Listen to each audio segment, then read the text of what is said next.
Admiral John Carter stood at the wide viewport of Earth's orbital defense station, his gray eyes fixed on the endless sea of stars. For 30 years, he had served in the United Earth Navy. He had seen conflicts between nations fade as humanity reached for the stars together, but nothing in his career had prepared him for today. "Admiral, they're here," said Lieutenant Paul Wright, his voice steady despite the tension. A flash of blue light tore through the blackness of space. A massive ship emerged, unlike anything humans had built. It was smooth and oval-shaped with no visible engines or weapons. The alien vessel was at least 5 times larger than Earth's biggest spacecraft. "All stations report ready, sir," said Paul. "Defense systems are online but not activated." John nodded. "Good. Let's not appear hostile." His weathered face remained calm, but his mind raced. Humanity had dreamed of this moment for centuries. First contact with intelligent alien life. "They're broadcasting a message, sir.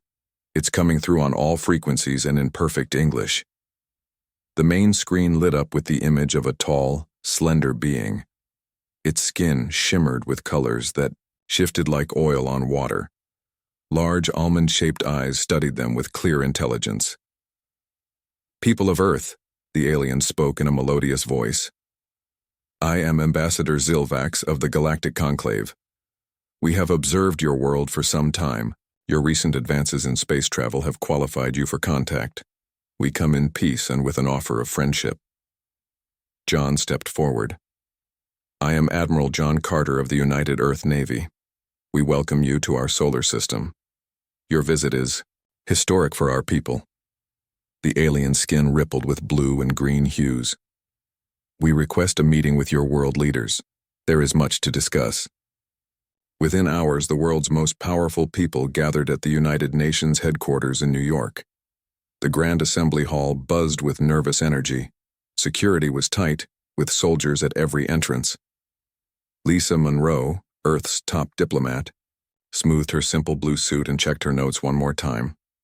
At 45, she had negotiated peace between warring nations and secured vital resource treaties, but she had never imagined negotiating with beings from another world. The Star alien delegation entered the hall. Ambassador Zilvax led a group of 5 beings, each slightly different in appearance but all with the same color-shifting skin. They moved with fluid grace that seemed almost unnatural. "Representatives of Earth," Zilvax began, "we bring greetings from 27 civilizations that form the Galactic Conclave. For 50,000 years we have maintained peace and order across this section of the galaxy." The ambassador's translator device conveyed his words in all Earth languages simultaneously. "Your species has shown remarkable progress. In just a few centuries, you have moved from simple tools to space exploration. This rate of advancement is rare and valuable." Lisa noticed the way the alien emphasized valuable and made a mental note. "We offer Earth membership in the Conclave," Zilvax continued. "This comes with many benefits. We will share some technologies. We will protect you from hostile forces. We will include you in our trading networks." The world leaders murmured with excitement. The president of the African Union stood. "What would membership require from us?" The alien's skin flickered to a deep purple. "Very little. Simply compliance with conclave regulations. These exist for the safety and stability of all member worlds." Lisa raised her hand. "Could we review these regulations before making any decisions?" "Of course." With a graceful movement, Zilvax handed her a slim tablet-like device. "All terms are included here." Throughout the day, Earth's leaders asked questions and received seemingly straightforward answers. The aliens appeared generous, patient, and willing to explain their customs and rules. But as Lisa reviewed the agreement details, her concern grew. Later that evening, she met with Admiral Carter in a secure room beneath the UN building. "They're hiding something, John," she said, rubbing her tired eyes. "The agreement looks good at first glance, but these clauses about resource management and military limitations are troubling." John leaned over the document. "This would restrict our shipbuilding capabilities and limit our exploration range. And this section about cultural exchange gives them broad rights to establish bases on Earth with diplomatic immunity, Lisa added. We would have no right to monitor their activities. Classic colonization strategy, John muttered. Offer protection and benefits while slowly taking control. Lisa nodded. The worst part is many of our leaders are eager to sign. The promise of advanced technology is too tempting. What about their claim of protecting us from hostile forces? John asked. Are there other aliens out there who might threaten us? I asked that very question, Lisa said. The answer was vague. They mentioned unstable elements but provided no details. It felt like they were selling us insurance against a danger they invented. They worked late into the night, examining every word of the agreement. By morning, they had compiled a list of concerns to present to Earth's Security Council. The next day, Lisa spoke before the gathered world leaders.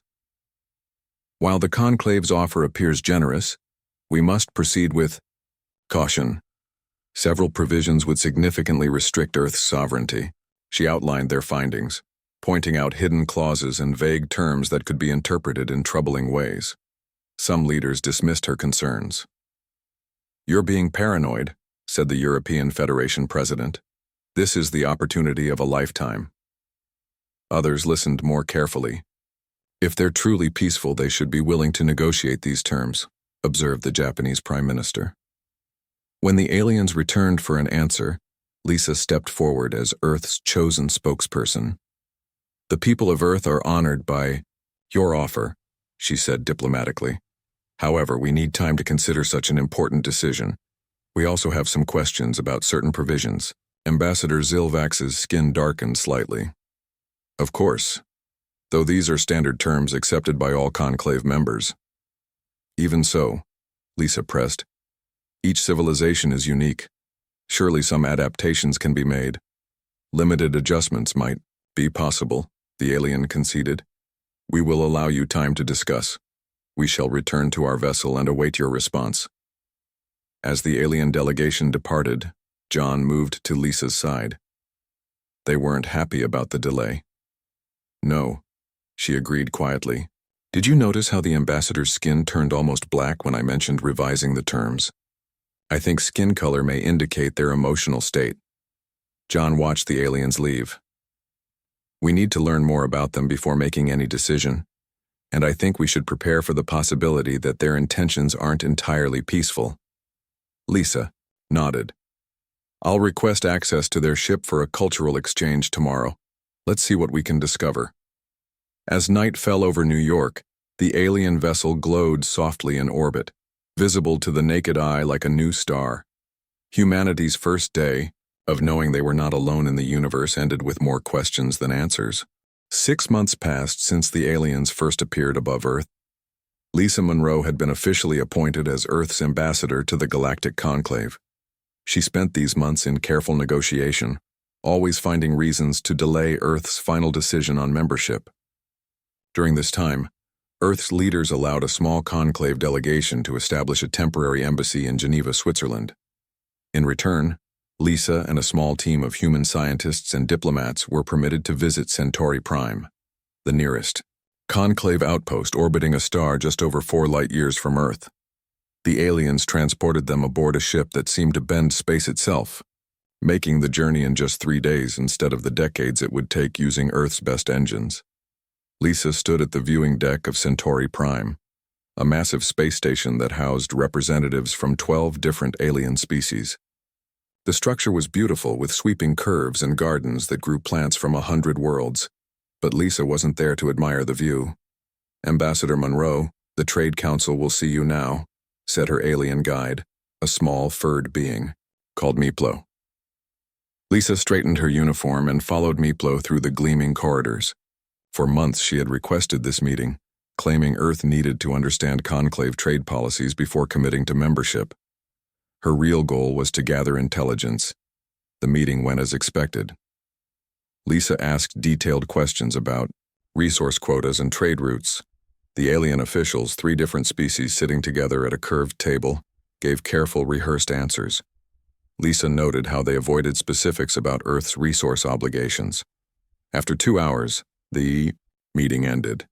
Lisa pretended to take a wrong turn, leaving the council chambers. "I need to use the restroom facilities," she told Miplo. "Please wait here." "I should escort you," the guide insisted. "The human waste elimination process is private in our culture," Lisa said firmly. "I'll return shortly." Reluctantly, Miplo agreed. Once alone, Lisa moved quickly down a side corridor she had mapped during previous visits. She found the environmental monitoring room where she had planted a small listening device the week before. The device, developed by Earth scientists from studying conclave technology, had recorded several conversations. Lisa swapped it for a fresh one and hurried away, storing the used device in a hidden pocket. That night, in her private quarters, Lisa reviewed the recordings. Most contained nothing useful until she reached a conversation between two high-ranking officials. They spoke in the conclave common language, which Lisa now understood well enough without translation. "The humans are proving more difficult to control than anticipated," said a voice Lisa recognized as belonging to Sub-Commander Ziv, a military leader. "The High Council grows impatient," replied another voice, cooler and more authoritative. "If they will not submit willingly, other measures will be taken. Their resources and strategic position are too valuable to leave in their primitive hands. The mining operations on their moon could begin within a standard cycle if we had full access, and the genetic sampling program would yield valuable data. Their biological diversity is remarkable. What about their military capabilities? Primitive but concerning. Their rate of adaptation suggests they could become a threat if left unchecked for even a few decades." Lisa's heart pounded as she listened. This confirmed her worst fears. The friendly diplomatic mission was a front for something much more sinister. 2 days later, Lisa and her team returned to Earth. She went directly to the secure underground facility where Admiral Carter waited with the United Earth Defense Council. "Play it again," General Rick Summers said after hearing the recording once. His weathered face showed no emotion, but his knuckles turned white as he gripped the edge of the table. Lisa replayed the damning conversation. The room fell silent when it ended. "They see us as resources to be harvested," Dr. Samantha Wilson, Earth's leading xenobiologist, said quietly. "Not as equals." Admiral Carter pounded his fist on the table. "We need to prepare for the possibility of conflict. We can't fight them," argued Counselor Ben Howard, representative from Oceania. "You've seen their technology. Their ships can cross light years in days. Their weapons can be understood," interrupted Dr. Alan West, a physicist who had been studying conclave technology. "I've made a breakthrough in analyzing their faster-than-light drives. They work on principles we never considered, but they're not magic." He brought up schematics on the main screen. "With some modifications, we could develop our own version, possibly even more efficient than theirs." "How long would that take?" General Summers asked. "With current resources?" "Years," Dr. West admitted. "But if we redirect our entire global economy toward development, the people wouldn't support it without knowing the threat," Counselor Howard said. "And if we reveal what we know, the Conclave will realize we're onto them." Admiral Carter stood up. "Then we work in secret. We've established a base on the far side of the moon. The Conclave doesn't know about it because we built it before they arrived and have been careful with communications. We can expand operations there," General Summers agreed. "Develop new technologies away from prying eyes." Lisa looked around the room.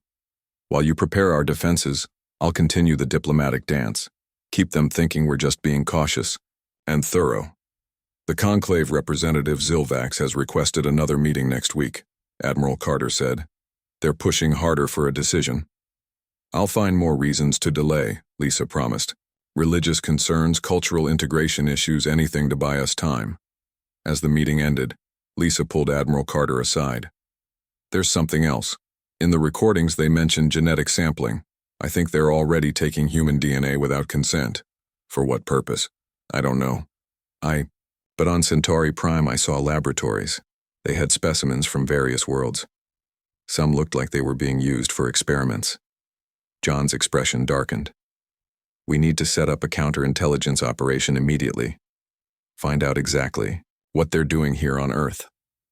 Over the next few months, Earth operated on two fronts. Publicly, Lisa continued negotiations, requesting modifications to the Conclave Treaty and raising new concerns with each meeting. Meanwhile, in secret facilities around the world and on the moon, humanity poured resources into military development. Dr. West led a team that made rapid progress on adapting alien technology. They focused on three areas: propulsion, shielding, and weapons. By reverse engineering the principles behind conclave devices, they developed prototypes that combined alien concepts with human innovation. Security was tight. Only those with the highest clearance knew about the true nature of the conclave or the preparations being made. To the public, the aliens remained friendly visitors, and the increased activity in the space program was explained as part of the preparation for joining the galactic community. But time was running out. The conclave's patience visibly thinned with each delay. Lisa could see it in Ambassador Zilvax's skin color, which increasingly showed dark purple patterns during their meetings. "We cannot extend the deliberation period indefinitely," the alien told her during their last meeting. "The High Council requires a decision within 1 Earth month." Lisa knew the deadline was approaching. Earth wasn't ready yet, but soon they would have to show their hand. The deadline set by the conclave came faster than anyone wanted. Earth's leaders gathered in the underground command center beneath the Rocky Mountains. This facility, built during the old Cold War and expanded over decades, now served as humanity's war room. President Susan Miller looked tired. Dark circles under her eyes showed the strain of sleepless nights. As leader of the United Earth government, the final decision rested on her shoulders. "What's our status?" she asked. Admiral Carter stepped forward. "We have 3 new battleships ready. They're hidden in the lunar base, equipped with Dr. West's modified propulsion and weapons systems. Our ground-based defenses are at 70% completion." "Is it enough?" the president asked plainly. General Summers shook his head. "Against their full fleet? No. But intelligence suggests they only have 7 warships in our sector right now. Against that number, we have a fighting chance." Ambassador Lisa Monroe entered the room, her face grim. "The conclave's patience is gone. 7 ships have entered our solar system. They're positioning themselves around Earth as we speak." She activated the main screen. It showed the massive alien vessels taking positions in orbit. Each ship was smooth and oval-shaped like the first one they had seen, but much larger, and with visible weapon ports. "They've announced they'll broadcast a message to all of Earth in 1 hour," Lisa said. President Miller straightened her shoulders. "Then we have 1 hour to decide humanity's future." For 50 minutes they debated. Some council members argued for immediate surrender to avoid destruction. Others, led by Admiral Carter and Ambassador Monroe, urged resistance. "We've been preparing for this," General Summers reminded them. "Our shield technology can withstand their standard weapons. Dr. West's propulsion system is operational, and we have several weapons they won't expect." Dr. Alan West, who had aged visibly from his non-stop work, nodded. "Their technology relies on predictable patterns. We've introduced chaotic elements they won't be prepared for." President Miller, who had initially favored cooperation with the aliens, now stood firm. "If what Ambassador Monroe discovered is true, surrender means slow extinction. They don't see us as equals or even as people, they see us as resources to exploit." She looked around the room at Earth's leaders. "We have faced extinction-level threats before. Ice ages, plagues, world wars. We survived. We will survive this too." When the time came, they gathered around the communication system. The main screen flickered to life, showing a new alien face. This one had dark red scales and yellow slitted eyes. He wore an ornate collar that seemed to indicate high rank. "People of Earth," the alien began. "I am High Counselor Zethrar of the Galactic Conclave. Your world has been given ample time to accept our generous offer of membership and protection. Your continued resistance threatens stability in this sector." His scales shifted to deeper red as he spoke. You have 48 Earth hours to sign the treaty and submit to Conclave authority. If you refuse, we will be forced to demonstrate our power in ways you cannot ignore." The transmission ended. The room fell silent. "That was not a negotiation," Lisa said quietly. "That was an ultimatum." President Miller's hands trembled slightly, but her voice remained steady. "Then we give them our answer now. We will not surrender our world or our freedom." Within minutes, a carefully worded message was prepared. "Earth respectfully declines your offer and asserts its right to self-determination. We wish for peaceful relations but will defend our sovereignty with all available means." After the message was sent, Admiral Carter left for the moon base to take command of Earth's small fleet. Lisa stayed at the command center to advise the president. Across the world, civilians were told to prepare for possible emergency measures, though the full truth of the situation remained classified. The response from the conclave came swiftly. A single energy blast from the lead ship struck a small, uninhabited island in the Pacific Ocean. The explosion vaporized several square miles of land, leaving nothing but a steaming crater filled with seawater. "That was just a warning, General," Summers said, studying the satellite imagery. "A fraction of their capabilities." President Miller addressed the world's population through an emergency broadcast. She did not hide the gravity of the situation. "Citizens of Earth, today we face the greatest challenge in human history. An alien force demands our submission. They offer safety at the cost of our freedom. They threaten destruction if we refuse." She paused, her expression solemn. "Throughout our long history, tyranny has risen many times. Each time, brave men and women stood against it, often at terrible cost. Today, all humanity must stand together. We will not bow to threats. We will not surrender our world." Her words sparked both fear and determination across the globe. In cities and villages, people prepared for the unknown. Some panicked and rioted. Others organized volunteer defense units. Religious leaders called for prayer and unity. As the hours passed, Earth's military forces mobilized. Naval ships put to sea. Aircraft took up defensive positions. Soldiers and civilian defense units deployed to protect key infrastructure. On the moon base, Admiral Carter prepared the 3 new battleships, the UES Defiance, UES Liberty, and UES Courage. Each vessel combined human design with modified alien technology. They were smaller than the Conclave warships but more maneuverable. "We can't match them in raw power," Carter told his captains during their final briefing. "So we won't try. We'll use tactics they won't expect. Hit and run, confusion, deception." Captain Mary Johnson of the UES Defiance nodded. At 39, she had commanded submarines before being recruited for the space program. "They expect us to fight by their rules, but humans have always excelled at changing the game." On the Defiance's bridge, Mary addressed her crew. "I won't lie to you, our chances aren't good, but every moment we keep fighting gives Earth more time to prepare ground defenses. Every hit we land shows these aliens that humans won't go quietly." Back on Earth, Dr. West worked with his team to fine-tune the planetary shield network. The YAO system couldn't cover the entire planet, but it could protect major population centers from orbital bombardment. "Power distribution is the key," he explained to his engineers. "We need to be able to shift shield strength quickly to where it's needed most." As the deadline approached, Lisa Monroe made one last attempt at diplomacy. She requested a direct channel to High Counselor Zeth Rar. "Is there no room for compromise?" she asked when his scaled face appeared on screen. "Must this end in bloodshed?" "Your resistance is puzzling," the alien replied.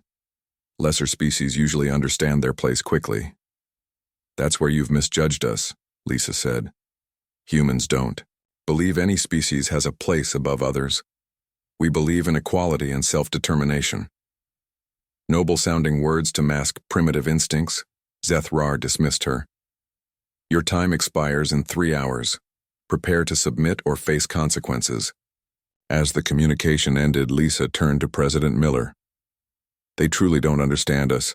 They've conquered so many worlds that they can't conceive of failing here. Then we'll have to teach them something new about humanity, The President replied, "Send the alert to Admiral Carter. The battle for Earth begins now." Admiral John Carter stood on the bridge of the UES Liberty, watching the final preparations. Through the view screen he could see Earth, a blue-green jewel against the blackness of space. 7 Conclave warships surrounded the planet, their massive hulls gleaming in the sunlight. "All systems ready, Admiral," reported his second-in-command, Commander Frank Davis. John nodded. "Signal the Defiance and Courage. Begin Operation Surprise." The 3 human battleships had remained hidden behind the moon, shielded from the aliens, sensors by technology reverse-engineered from the Conclave's own designs. Now they powered up their engines and prepared to reveal themselves. Captain Mary Johnson sat in the command chair of the UES Defiance. "Activate stealth mode and begin." "Approach," she ordered. The ship's newly developed cloaking system, based on Dr. West's theories, bent light around the vessel, making it nearly invisible. The Defiance moved silently toward the nearest alien ship. On Earth, military forces watched the countdown clock. 1 hour remained before the Conclave's deadline expired. High Counselor Zethrar stood on the bridge of his flagship. His scales glowed with confidence. "The humans will surrender," he told his officers. "They are primitive and afraid." A junior officer approached. "Counselor, we're detecting unusual energy readings near the moon." Before Zethrar could respond, alarms blared throughout the ship. The sensor officer shouted, "Unknown vessel approaching. It wasn't there a moment ago." The UES Defiance decloaked less than a mile from the Conclave ship. Captain Johnson gave the order, "Fire main cannons." Beams of energy, modified versions of the Conclave's own weapons, struck the alien vessel. The shots targeted specific points that Dr. West had identified as potential weaknesses. Zethrar staggered as his ship shook. "Impossible. Their weapons shouldn't be this advanced." The UES Liberty and UES Courage emerged from behind the moon, joining the attack. Each human ship targeted a different alien vessel, using their smaller size and greater speed to avoid return fire. Admiral Carter watched the battle unfold. "Don't stay in one place," he commanded the fleet. "Keep moving. Don't give them time to lock their weapons." The human ships darted between the larger Conclave vessels, firing precisely at engines, weapon ports, and communication arrays. The aliens, surprised by the attack and the effectiveness of Earth's weapons, struggled to coordinate their response. On Earth, Lisa Monroe and President Miller watched the space battle through satellite feeds. "It's working," Lisa whispered. "They didn't expect us to fight back so effectively." But the initial advantage of surprise couldn't last. The Conclave ships, though damaged, began to coordinate their defense. 2 alien vessels focused their fire on the UES Courage, their massive energy weapons tearing through the human ship's shields. "Courage is taking heavy damage," reported Commander Davis. Admiral Carter gripped the command console. "Order them to retreat behind the moon. We need to regroup." As the UES Courage limped away, 3 Conclave ships broke formation and headed toward Earth. "They're going to attack the planet," Carter realized with horror. In the command center beneath the Rocky Mountains, General Summers shouted orders. "Activate the shield network. Focus coverage on major population centers." Dr. West's team powered up the planetary defense system. Shimmering energy fields appeared over cities around the world, just as the alien vessels opened fire. Massive energy blasts struck the shields. Some held, others flickered and failed. Where the defenses collapsed, Conclave weapons carved smoking craters in the earth. Casualties reported in Mumbai and Cairo. An officer reported grimly. Shields failed after the 3rd hit. President Miller's face was ashen, but her voice remained strong. "Shift power from the American shields to reinforce Asia and Africa. We stand together or not at all." In orbit, Admiral Carter saw Earth burning below. "All ships, new objective. We must draw their fire away from the planet." The UES Liberty and UES Defiance launched a bold attack directly on the Conclave flagship. Captain Johnson led the charge, her ship dancing through enemy fire. "Target their main weapon array," she ordered. "Everything we've got." The Defiance fired all weapons simultaneously. The Conclave flagship's main cannon exploded, sending a shockwave through the massive vessel. High Counselor Zeth Rar roared in anger as systems failed around him. "Launch landing craft! If we cannot destroy them from orbit, we will crush them." On the ground, hundreds of smaller vessels detached from the Conclave ships heading toward Earth's surface. They carried troops and battle machines, intent on establishing control points around the globe. The first wave of alien forces landed in Western Europe. Colonel Peter Wright coordinated the ground defense from a bunker in the French countryside. "They're touching down in rural areas, avoiding major cities," he reported to command. When Conclave forces breached the perimeter in Belgium, local resistance fighters engaged them immediately. Steve Davis, a former postal worker, led a volunteer unit that used modified farming equipment to set traps for the alien troops. "They move in straight lines," Steve told his neighbors as they prepared an ambush. "They expect us to run or surrender. They don't expect us to fight house by house, street by street." The aliens' body armor could stop bullets, but the humans quickly adapted. They used high-voltage electrical charges, homemade flamethrowers, and other improvised weapons that bypassed the aliens' defenses. In orbit, the battle reached a critical point. The UES Liberty executed a daring maneuver, using Earth's moon to shield its approach before launching a devastating attack on a damaged Conclave vessel. The resulting explosion temporarily disabled 3 other enemy ships caught in the blast radius. Admiral Carter allowed himself a moment of hope. "We're hurting them, but we've lost 30% of our fleet's capability." The UES Defiance had taken heavy damage. Captain Johnson ordered emergency repairs while continuing to harass the alien vessels. "We can't give them time to regroup," she told her weary crew. "Everyone who can hold a tool is now part of the repair team." Meanwhile, Ambassador Lisa Monroe had boarded a small diplomatic vessel. Against orders, she slipped away from Earth, using the chaos of battle as cover. Her destination was not the Conclave fleet, but a small observation ship she had detected lurking at the edge of the solar system. "The Conclave isn't the only power out there," she had told President Miller before leaving. "My contacts on Centauri, Prime mentioned other species who resent Conclave rule. If I can reach them, we might find allies." As Lisa's ship accelerated away from Earth, the battle entered its 30th hour. Human forces, though outmatched in technology and numbers, fought with desperate creativity. The Conclave, facing unexpected resistance, began to show signs of confusion and disarray. High Counselor Zeth Rar, his flagship crippled and his invasion forces meeting fierce resistance, faced a decision he had never expected to make. "Prepare a targeted antimatter strike," he ordered. "We will make an example of their largest city." His second-in-command looked alarmed. "Counselor, the High Council has never authorized antimatter weapons against a potential resource world." "I am the Council here," Zeth Rar snarled, his scales now deep crimson.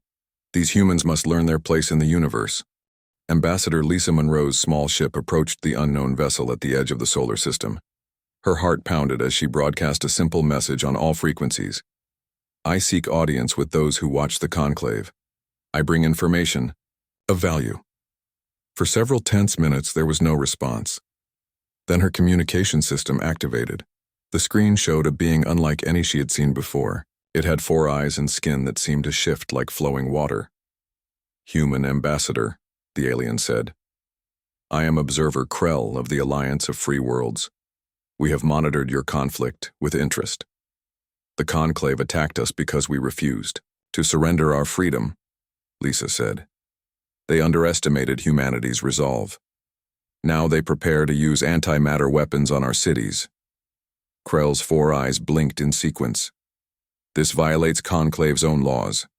High Counselor Zeth Rar acts without authority." "Will you help us?" Lisa asked directly. "The Alliance does not interfere in Conclave conquests," Krell replied, "but Zeth Rar's actions have broken the balance. We will send evidence to the full Council. However, this may take time you do not have." Lisa leaned forward. "There are other worlds under Conclave rule who desire freedom. If Earth successfully resists, it could inspire them. The balance of power would shift." The alien was silent for a long moment. "We cannot engage directly, but we can share certain technical information." defensive codes that might be useful. Back on Earth, the battle had reached its 36th hour. Human forces were exhausted but still fighting. Admiral Carter's fleet had been reduced to the heavily damaged UES Liberty and UES Defiance. The UES Courage had been destroyed, covering the evacuation of London.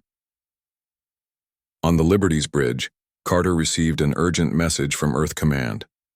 Admiral, our sensors detect a massive energy buildup in the Conclave flagship. Intelligence suggests they're preparing an antimatter strike against New York City. Carter's face hardened. We can't let that happen. Signal the Defiance. We're going to execute Operation Last Resort. Captain Mary Johnson received the orders on the Defiance. She gathered her remaining crew. Admiral Carter will lead a direct assault on the flagship's engines. While they're distracted, we will target their antimatter containment system. A young officer spoke up. Captain, if we destabilize their antimatter containment while in close range, we won't survive, Mary finished for him. I know. This is a volunteer mission only. Every crew member stayed at their posts. The UES Liberty accelerated toward Dow, the Conclave flagship, firing all remaining weapons. The massive alien vessel turned to face this threat, its remaining guns focusing on the human ship. Their attention is on us, Admiral Carter said grimly as the Liberty shuddered under enemy fire. Signal the Defiance. Begin your approach.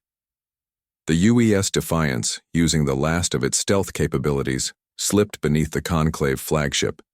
Captain Johnson guided her ship to the vulnerable point Dr. West had identified in the alien vessel's design. All power to forward weapons, she ordered. Target their antimatter containment field generators. On the Conclave flagship, High Counselor Zethrar watched with satisfaction as the antimatter weapon reached full charge. The humans will learn the price of defiance, he told his officers. After we destroy their largest city, they will surrender unconditionally. Alarms suddenly blared throughout the ship. Counselor, another human vessel is beneath us. They're targeting the containment systems, Zethrar roared in panic. Divert all power to containment shields. Abort the weapon charge. Too late. The UES Defiance fired its last remaining energy directly into the flagship's vulnerable underside. The containment field protecting the antimatter weapon flickered and failed. Captain Johnson sent one final message to Earth. Remember that humans never bow to tyranny. Carry this forward to the stars. The antimatter reacted with normal matter. The Conclave flagship erupted in a blinding explosion that engulfed the Defiance and severely damaged the Liberty. The blast wave disrupted the other Conclave vessels, temporarily disabling their systems. In the command center on Earth, President Miller watched the explosion with tears in her eyes. Get me a status report on all Conclave ships, and find Admiral Carter. The UES Liberty had survived, though barely. Admiral Carter was injured but alive. The flagship is destroyed, he reported. The other Conclave vessels appear to be in disarray. Lisa Monroe's diplomatic vessel returned to Earth orbit, accompanied by the observer ship. President Miller, Lisa called over the emergency channel. I've made contact with the Alliance of Free Worlds. They've provided defensive codes that will disable the remaining Conclave ship's weapons. Dr. West and his team worked frantically to integrate the alien codes into Earth's defense systems. Within hours, they broadcast the signal. The remaining Conclave vessels suddenly lost power to their weapon systems. On the ground, the alien invasion forces found themselves cut off from orbital support. Human resistance fighters, led by people like Steve Davis, pushed forward, capturing alien technology and vehicles. After 48 hours of continuous battle, the remaining Conclave ships retreated beyond the orbit of Mars. The invasion forces on the ground surrendered or fled in their landing craft. Earth had won, but at terrible cost. Millions had died. Great cities lay in ruins. The 3 battleships that had been humanity's best defense were gone or crippled. 3 years passed. Earth rebuilt slowly. The technology captured from the Conclave accelerated human development by centuries. The moon base expanded into a major shipyard, producing vessels based on modified alien designs. Lisa Monroe stood before the newly formed Galactic Assembly on a neutral space station at Alpha Centauri. Representatives from 24 Species, many formerly under conclave rule, gathered to establish a new interstellar charter. Humanity does not seek dominance, Lisa addressed the assembly. We seek partnership. We bring our determination, our creativity, and our unwavering belief in freedom for all sentient beings. Admiral Carter, now Fleet Admiral of the expanded United Earth Navy, had established defensive pacts with former conclave worlds that sought protection from retaliation. Dr. West's improved propulsion technology had been shared with allied species, creating new opportunities for trade and exploration. After the assembly session, Lisa was approached by a familiar figure. Seth Rar, the former High Counselor, had survived the destruction of his flagship. Stripped of rank and power by the Conclave, counsel for his unauthorized use of antimatter weapons, he now served as a minor diplomat. Ambassador Monroe, he said, his scales now a humble blue, I have been instructed to formally apologize for the Conclave's actions against Earth. Was it worth it? Lisa asked quietly. All those lives lost because you couldn't accept that some beings value freedom over safety. We underestimated your species, Zethrar admitted. Our intelligence suggested you would choose safety over freedom, as so many others have. Then your intelligence failed to understand the core of human nature, Lisa replied. Throughout our history, those who attempted to rule through fear have eventually fallen. As Earth established itself as a key member of the new Galactic Assembly, the warning once given by alien ambassadors to the now reformed Conclave Council became legend across the stars. Humanity will never bow to tyranny, and those who would be tyrants should beware their resolve. The scars of the Liberation War would take generations to heal, but humanity had secured its place among the stars not as subjects, but as equals. And beyond Earth, on 100 worlds, beings who had lived under oppression looked to the blue planet with hope. If humans could win their freedom, perhaps others could too. For the first time in 50,000 years, the grip of the Conclave was broken.